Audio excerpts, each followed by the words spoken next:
About how to write a subscript and superscript. If you want to write subscript in PowerPoint, you have to press you have to first select and then press Control plus equal to.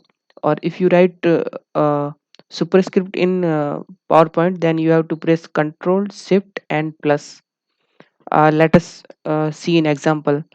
Here we are discuss about subscript. First, I select this two and I am pressing now Control equal to. And another example, I am select 3 and then Control plus Control and equal to.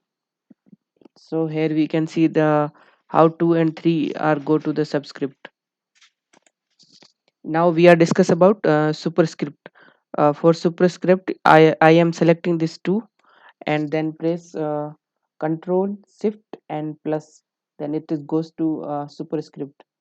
Here I also select 3 and then press Control Shift equals to, and now I select 2 and then press Control plus and Control Shift and equal to, and this goes to superscript.